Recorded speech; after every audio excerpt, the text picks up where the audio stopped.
Hi hello నమస్తే welcome back to Suman TV. మరి ప్రస్తుతం మనతో పాటు ఉన్నారు ఎడ్యున్ అండ్ కెరియర్ గైడ్ వేణుగోపాల్ గారు. నమస్తే సార్. నమస్తే మేడం.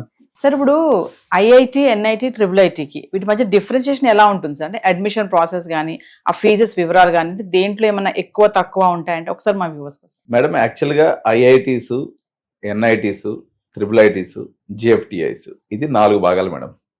సో దీనికి సంబంధించినటువంటి ఎగ్జామ్ ఏదైతే ఉందో మొట్టమొదటిసారిగా ఎన్టీఏ వాళ్ళు నిర్వహిస్తారు.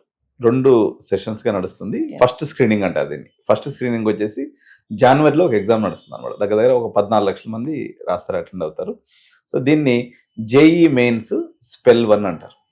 సో ఈ స్పెల్ 1 అనేది జనవరిలో నడిచింది, దాని రిజల్ట్స్ అనేది రావడం జరిగింది. సో అప్పుడు వచ్చేసి వీళ్ళు పర్సంటైల్ అనేది రిలీజ్ చేస్తారు. ఎవరికి కూడా ర్యాంక్స్ కానీ ఇటువంటి అనేది ఇవ్వరు. సో వచ్చినటువంటి దాంట్లో ఎంత పర్సెంటైల్, ఎంతమందిలో నువ్వు ఉన్నావు అనేది 99% అని, 98% అని, 50% అని ఇట్లా పర్సెంటైల్ రూపంలో వస్తుంది అనమాట. సో దాని తర్వాత మళ్ళీ ఏప్రిల్లో 2వ సెషన్ అనేది నడుస్తుంది. ఈ 2వ సెషన్లో మళ్ళీ ఇది అయిపోయిన తర్వాత ర్యాంక్స్ అనేది రిలీజ్ చేస్తారు. ఈ ర్యాంక్స్ అనేది మొత్తం 2 రకాలుగా ఉంటాయి మేడం.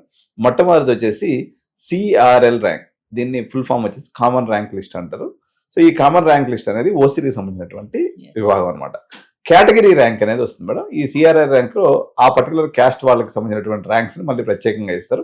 ఈ 2 సపరేట్ ర్యాంకులు. సో దీనికి సంబంధించి ఇదంతా ఈ ప్రాసెస్ కంప్లీట్ అయిపోయిన తర్వాత మరో రకమైనటువంటి ఎగ్జామ్ ఉంటుంది మేడం. దీనికి వచ్చేసి జేఈ అడ్వాన్స్డ్ అంటారు. ఈ జేఈ అడ్వాన్స్డ్ ఎగ్జామ్ వచ్చేసి ఐఐటీస్లో సీటు పొందడానికి అవసరమైనటువంటి ఎగ్జామ్ అనమాట. జేఈ అడ్వాన్స్లో సీటు పొందాలన్నట్లయితే ఈ నెల అంటే ఏప్రిల్ మాసంలో 27వ తారీఖు రిజిస్ట్రేషన్ ప్రక్రియ ప్రారంభమై నెక్స్ట్ మంత్ మే నెల 25వ తారీఖు దీనికి సంబంధించినటువంటి అడ్వాన్స్ ఎగ్జామ్ ఉంటుంది. సో ఈ ఎగ్జామ్కి గాను రాసినటువంటి 14 లక్షల్లో నుంచి 2.5 లక్షల మందిని పికప్ లేదా స్క్రీనింగ్ చేసి ఆ ఎగ్జామ్కి అలౌ చేస్తారు అనమాట. సో దానికి డిఫరెంట్ కట్ ఆఫ్స్ పెడతారు. ఓసీకి అయితే 93 అని, ఈడబ్ల్యూఎస్కి అయితే 86 అని, ఇట్లా డిఫరెంట్ కట్ ఆఫ్స్ పెట్టేసి వాళ్ళందరికి కూడా అడ్వాన్స్ ఎగ్జామ్కి పిలుస్తారు. అడ్వాన్స్ ఎగ్జామ్ అయిపోయిన తర్వాత ఇది ఐఐటీస్లో సీటు పొందాలంటే జేఈ అడ్వాన్స్ యొక్క స్కోర్ని తీసుకునేసి వాళ్ళకి ఐఐటీస్లో సీట్స్ అలాట్ చేయడం అనేది జరుగుతుంది. ఇక రిమైనింగ్ పిల్లలు ఎవరైతే ఉంటారో, ఈ అడ్వాన్స్లో సీట్లు పొందలేనటువంటి పిల్లలు ఎవరైతే ఉంటారో వాళ్ళకు వచ్చినటువంటి జేఈ మెయిన్స్ సిఆర్ఎల్ ర్యాంక్ లేదా కేటగిరీ ర్యాంక్ ఆధారంగా వాళ్ళకు 3 రకాలైనటువంటి ఇన్స్టిట్యూషన్స్లో వాళ్ళు ఆప్షన్స్ పెట్టుకుంటారు కూడా. ఆప్షన్స్ అంటే దీనికి మనకి ఎంసెట్ ఆప్షన్స్ లాగే దీనికి కూడా ఆప్షన్స్ ప్రక్రియ అనేది ఉంటుంది. జోసా కౌన్సిలింగ్ అనేది నడుస్తుంది అనమాట. ఈ జోసా కౌన్సిలింగ్ జూన్ నెలలో సహజంగా ప్రారంభమై 1.5 మంత్ పాటు నడుస్తుంది అనమాట. ఈ జోసా కౌన్సిలింగ్ అనేది మొత్తం 7 భాగాలుగా ఉంటుంది.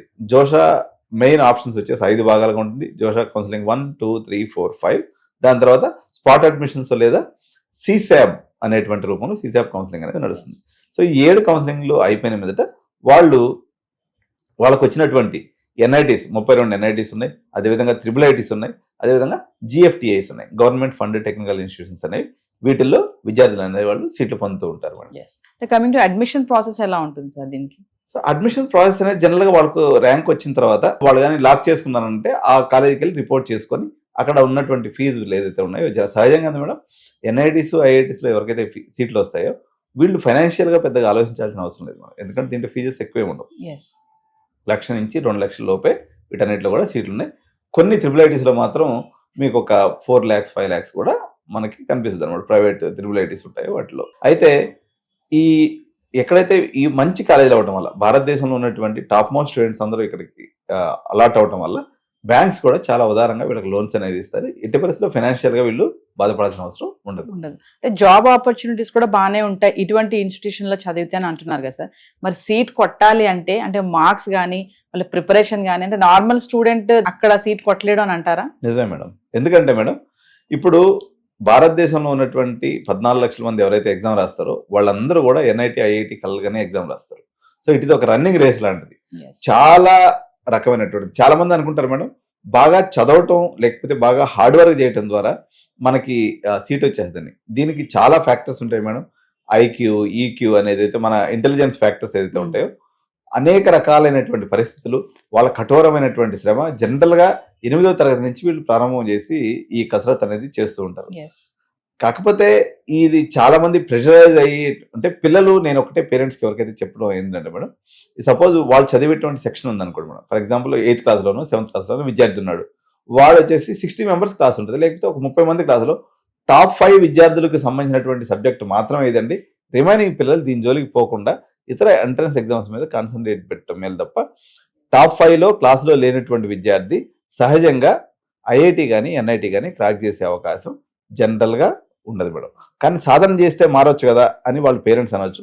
ఆల్రెడీ టాప్ 6లో ఉన్నటువంటి పిల్లలు కూడా సాధన చేస్తారు కదా మనం వీళ్ళతోటి.